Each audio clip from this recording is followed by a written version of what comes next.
Visakha steel ప్లాంట్ని ప్రైవేటీకరణ చేయకుండా కూటమి ప్రభుత్వం ఏమైనా సరే చర్యలు తీసుకుందా అంటే ఇప్పటి వరకు పెద్ద గుడుసున్నా. ప్రైవేటీకరణ ఆపేశామని చెప్పేసి ఎన్నిసార్లు చెప్పాలి అని చెప్పేసి గతంలో నారా లోకేష్ నాయుడు గారు దబాయించారు. అదేవిధంగా మా పవన్ కళ్యాణ్ వల్లే ప్రైవేటీకరణ ఆగిపోయిందని చెప్పేసి జబ్బలు చరుచుకున్నారు జనసేన పార్టీ సైనికులు. ఈరోజు లక్కీగా పవన్ కళ్యాణ్ గారు అదేవిధంగా చంద్రబాబు నాయుడు గారు ఢిల్లీ వెళ్ళి ప్రధాని గారిని కలిసే ప్రోగ్రాం కూడా ఉందంట. వెంటనే ప్రైవేటీకరణ ఆపేలా చర్యలు కూడా తీసుకోవాలని చెప్పేసి, లేకపోతే వాళ్ళందరూ కూడా చరిత్రహీనులుగా మిగిలిపోతారు. మనం ఎందుకు చెప్పుకుంటున్నామంటే విశాఖ ఉక్కున అమ్మేస్తున్నామని చెప్పేసి ఒక ఆర్టికల్ సోషల్ మీడియాలో బాగా వైరల్ అవుతుంది. ఇదే కానీ నిజమైతే కూటమి నాయకులు చరిత్రహీనులుగా మారిపోతారు. విశాఖ ఉక్కున అమ్మేస్తున్నాం స్పష్టం చేసినట్టుంటే కేంద్రం. పాడి త్రినాథ్ ప్రశ్నకు మంత్రిత్వ శాఖ సమాధానం కూడా ఇచ్చింది. కేంద్ర మంత్రిత్వ శాఖ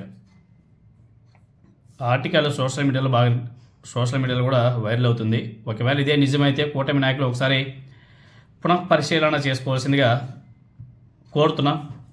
అదేవిధంగా గతంలో జగన్మోహన్ రెడ్డి గారు ప్రైవేటీకరణ చేయకుండా అసెంబ్లీలో తీర్మానం చేసి కేంద్ర ప్రభుత్వానికి సబ్మిట్ చేశాడు.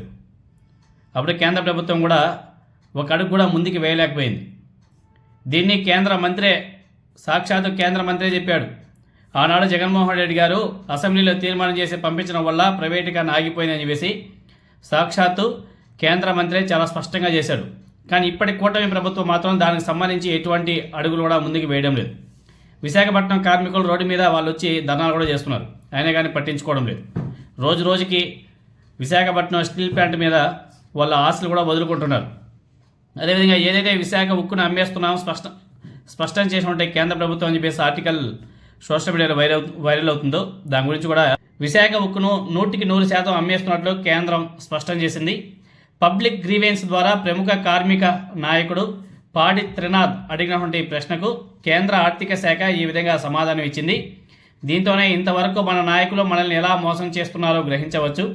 2 నెలల క్రితం విశాఖ ఉక్కును సందర్శించడానికి వచ్చినటువంటి కేంద్ర ఉక్కు గనుల శాఖ మంత్రి కుమారస్వామి కూడా ఈ విషయాన్ని చెప్పలేదు సరికదా. విశాఖ ఉక్కుకు 11,440 కోట్ల రూపాయల సహాయం చేస్తున్నట్లు ప్రకటించినటువంటి కేంద్ర ప్రభుత్వం ఇప్పుడు సడన్గా ఉక్కును ఆదుకుంటున్నట్లు ప్రగల్భాలు పలికినటువంటి కేంద్ర ప్రభుత్వం మరి ఇదేంది? సైలెంట్గా అమ్మేయడం ఏంటి? ఇది మరి 11,440 కోట్లు ఇచ్చామని చెప్పేసి చెప్పింది అది మొత్తం కూడా మోసమేనా? అబద్ధం, దగా, మోసమే. ఇంకా అదేవిధంగా కానీ రాష్ట్రంలోని కూటమి ప్రభుత్వం మాత్రం ప్రజలను ఇప్పటికీ మభ్యపరుస్తూనే ఉంది. కేంద్రం ఇచ్చినటువంటి 11,440 కోట్లు ఏదైతే ఉందో విశాఖ ఉక్కును ఆదుకోవడానికి ఏమాత్రం ఉపయోగపడే పరిస్థితి కూడా లేదు. ఈ సొమ్ములో 1 పైసా కూడా విశాఖ ఉక్కు వాడుకోవడానికి లేదు. బ్యాంకు బకాయిలు, బడాబాబుల బిల్లులు చెల్లింపులు, వీఆర్ఎస్ తీసుకునే వారికి మాత్రమే ఈ సొమ్మును ఉపయోగించే విధంగా నిబంధన కూడా విధించారు. అప్పుడే అందరికీ అర్థమైంది భవిష్యత్తులో విశాఖ ఉక్కును కొనుక్కునే వాళ్ళ కోసమే ఈ 11,440 కోట్ల రూపాయలు పంపిందని వేసి అందరికి కూడా అర్థమైంది. అయినప్పటికీ రాష్ట్రంలోని కూటమి ప్రభుత్వం మాత్రం విశాఖ ఉక్కును ప్రైవేటు పరం కానివ్వబోమని చెప్పేసి ఇప్పటికీ కూడా నమ్మబలికిస్తున్నారు.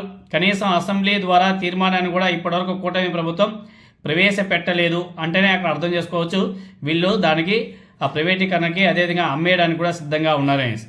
అదేవిధంగా ఉన్న భూముల్ని స్టీల్ ప్లాంట్ కోసం ఇచ్చిన వారి వారసులు ఎంతోమంది తిండి లేక అలమడిస్తున్నారు. కాంట్రాక్ట్ కార్మికులుగా పనిచేస్తున్నటువంటి కొద్దిమందిని పనిలో నుంచే తొలగించే ప్రక్రియ కూడా మొదలుపెట్టేశారు. అయినా ఈ కూటమి పెద్దలు మాట్లాడడం లేదు.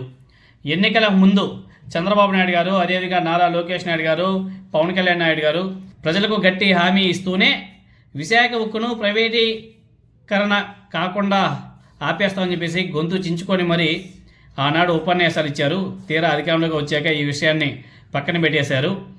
నిన్నగాక మొన్న జరిగినటువంటి జనసేన ఆవిర్భావ దినోత్సవంలో కూడా పవన్ కళ్యాణ్ గారు విశాఖ ఉక్కు గురించి ప్రస్తావించనే లేదు. వీళ్ళకి అసలు ఏమాత్రం కూడా ప్రధాని మోదీ గారి మీద ఒత్తిడి తీసుకొచ్చే ఆలోచనే లేదు. జనవరి 2021లో ఆర్థిక వ్యవహారాల కేబినెట్ కమిటీ RINL అంటే విశాఖ ఉక్కు సంబంధించినటువంటి ఇది పార్ట్నర్ దాంట్లో 100% పెట్టుబడులను కూడా ఉపసంహరించుకోవాలని చెప్పేసి నిర్ణయించుకునింది. దీన్ని వెనక్కి తీసుకుంటూ కేబినెట్ కమిటీ ఎటువంటి నిర్ణయం అయినా సరే తీసుకుందా అని చెప్పేసి పాడి త్రినాథ్ పబ్లిక్ గ్రీవెన్స్ ద్వారా ప్రశ్నించాడు. దీనికి ఆర్థిక మంత్రిత్వ శాఖకు సంబంధించినటువంటి department of investments and public asset management నుంచి ఏ విధంగా సమాధానం వచ్చిందంటే, ఈ రోజు వరకు అటువంటి నిర్ణయం తీసుకోలేదని చెప్పేసి సమాధానం వచ్చింది. దీని అర్థం విశాఖ ఉక్కును అమ్మేయాలనుకున్నారనేసి చాలా స్పష్టంగా కూడా అర్థమవుతుంది. అంటే విశాఖ ఉక్కును అమ్మేయాలన్నదే కేంద్ర నిర్ణయంగా చాలా స్పష్టంగా అర్థమవుతుంది. ఇప్పుడు మన నాయకులు ఏమంటారో చూడాలి.